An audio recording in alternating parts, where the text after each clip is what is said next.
മലയാള cinema കാത്തിരുന്ന ആ മഹാസംഗമത്തിന് ഇനി മണിക്കൂറുകൾ മാത്രം.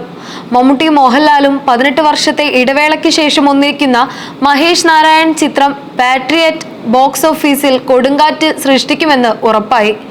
റിലീസിന് മുന്നോടിയായി ഇന്ന് രാവിലെ ആരംഭിച്ച അഡ്വാൻസ് ബുക്കിംഗ് കണക്കുകൾ സിനിമാ ലോകത്തെ അമ്പരപ്പിക്കുന്നതാണ്. മലയാള സിനിമയിലെ മഹാസംഗമമായ പാട്രിയറ്റ് അഡ്വാൻസ് ബുക്കിംഗിൽ അവിശ്വസനീയമായ മുന്നേറ്റമാണ് കാഴ്ചവെക്കുന്നത്. റിപ്പോർട്ട് പ്രകാരം ഇന്ന് രാവിലെ 9 മണിക്ക് ആരംഭിച്ച ബുക്കിംഗിൽ ആദ്യ 10 മിനിറ്റിനുള്ളിൽ തന്നെ 10,000 ടിക്കറ്റുകൾ വിറ്റഴിക്കപ്പെട്ട് BMS റെക്കോർഡ് കുറിച്ചു. ഓരോ മണിക്കൂറിലും ശരാശരി 12,000-ത്തിലധികം ടിക്കറ്റുകൾ വിറ്റുപോകുന്ന ചിത്രം കേരളത്തിൽ മാത്രം വെറും 42 മിനിറ്റ് കൊണ്ട് 50 ലക്ഷം രൂപയുടെ പ്രീ സെയിൽസ് കടന്നു.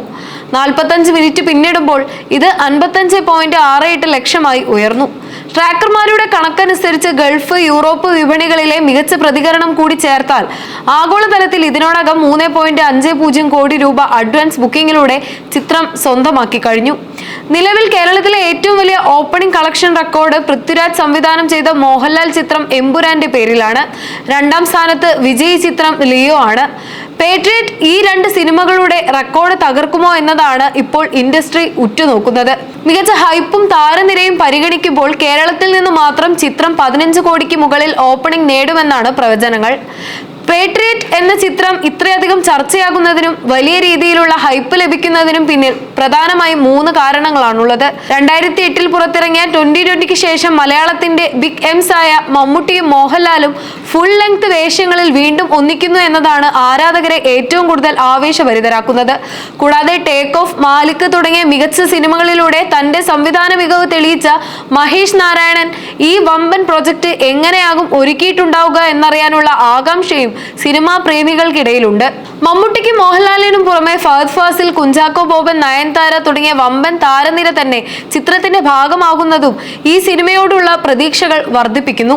സോഷ്യൽ മീഡിയയിൽ ഒരു വിഭാഗം ആളുകൾ ചിത്രത്തിന് വേണ്ടത്ര പബ്ലിസിറ്റി ലഭിച്ചില്ല എന്ന് വിമർശിച്ചിരുന്നു. എന്നാൽ പരമ്പരാഗതമായ പ്രൊമോഷൻ രീതികളെക്കാൾ ഉപരിയായി മമ്മൂട്ടി, മോഹൻലാൽ എന്ന ബ്രാൻഡ് വാല്യൂ തന്നെയാണ് ചിത്രത്തെ മുന്നോട്ട് നയിക്കുന്നതെന്ന് അഡ്വാൻസ് ബുക്കിംഗ് കണക്കുകൾ വ്യക്തമാക്കുന്നു. മെയ് 1 ചിത്രം തിയേറ്ററുകളിൽ എത്തുമ്പോൾ മലയാള സിനിമയിലെ സകല ബോക്സ് ഓഫീസ് റെക്കോർഡുകളും തിരുത്തി കുറിക്കപ്പെടുമെന്നാണ് ട്രേഡ് അനലിസ്റ്റുകൾ വിലയിരുത്തുന്നത്. മലയാള സിനിമ ഇതുവരെ കണ്ടിട്ടില്ലാത്ത തരത്തിലുള്ള ഒരു ബോക്സ് ഓഫീസ് തരംഗത്തിനാണ് പാട്രിയറ്റ് തുടക്കമിട്ടിരിക്കുന്നത്. പ്രൊമോഷനുകളിലെ കുറവ് സോഷ്യൽ മീഡിയയിൽ ചർച്ചയായിരുന്നുവെങ്കിലും മമ്മൂട്ടി, മോഹൻലാൽ എന്ന ബ്രാൻഡ് വാല്യൂവിനെ മറികടക്കാൻ മറ്റൊരു പ്രചാരണ തന്ത്രവും ആവശ്യമില്ലെന്ന് ബുക്കിംഗ് കണക്കുകൾ അടിവരയിടുന്നു. ചിത്രം തിയേറ്ററുകളിൽ എത്തുമ്പോൾ എമ്പുരാനും ലിയോയും തീർത്ത റെക്കോർഡുകൾ പഴങ്കഥയാകുമെന്നാണ് സിനിമാ ലോകം പ്രവചിക്കുന്നത്. മലയാള സിനിമയുടെ ആഗോള വിപണി സാധ്യതകൾ വീണ്ടും വർദ്ധിപ്പിക്കുന്ന ഒരു നാഴികക്കല്ലാകുമോ ഈ ചിത്രം എന്നറിയാൻ കാത്തിരിക്കുകയാണ് ആരാധകർ.